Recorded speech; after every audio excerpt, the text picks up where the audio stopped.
Fortement ancré dans le Gard rhodanien, le Passe-Muraille conduit des chantiers d'insertion depuis maintenant 2002. Ces derniers sont mis en place afin d'accompagner des hommes et des femmes. Parmi les nombreux chantiers d'insertion réalisés, nous avons eu l'occasion de nous rendre à Saint-Victor-Lacoste et à Saint-Géniès de Comolas. C'était il y a quelques jours. Hop, on rembobine.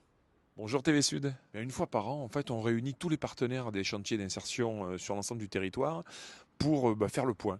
Parce que nous, aujourd'hui, l'agglomération, on met des moyens financiers sur la table, en lien avec le département et l'État, ce qui rend les choses possibles. Et ensuite, Passe-Muraille, cette année, il y a eu une centaine de salariés, il y a eu une petite trentaine de chantiers dans lesquels les salariés, qui sont pour X raisons un peu en difficulté passagère, eh bien, on les reprend doucement, on retravaille pour que la confiance renaisse. Et plus de 1 sur 2 de ces salariés, aujourd'hui, est en CDI après l'année passée dans les chantiers de Passe-Muraille. C'est bon pour les communes, parce qu'on on remet en valeur du petit patrimoine, des murets.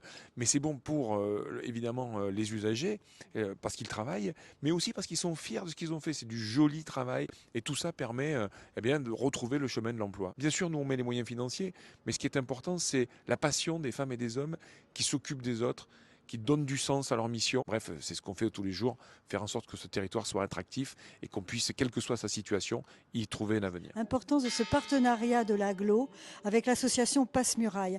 C'est vrai que c'est une association qui est subventionnée d'une façon très importante, très prégnante par l'agglo du Gard rhodanien. Les élus du Gard rhodanien profitent de la manne de compétences des salariés de cette association Passe-Muraille qui font ces réalisations absolument mais extraordinaires sur nos communes.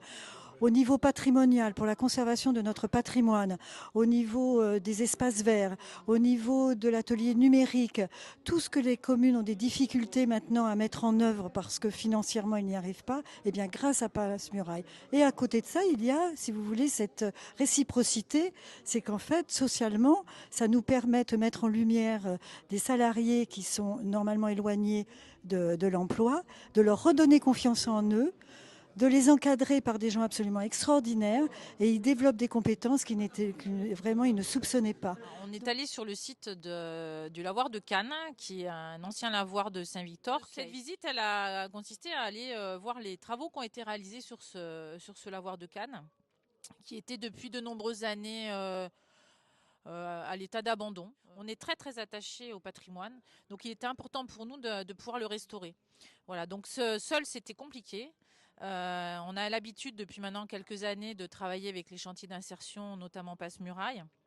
Et donc ça s'est fait presque, je dirais, naturellement. C'était vraiment un bon moment et je tiens à remercier tous les acteurs qui ont rendu ces travaux possibles. Voilà.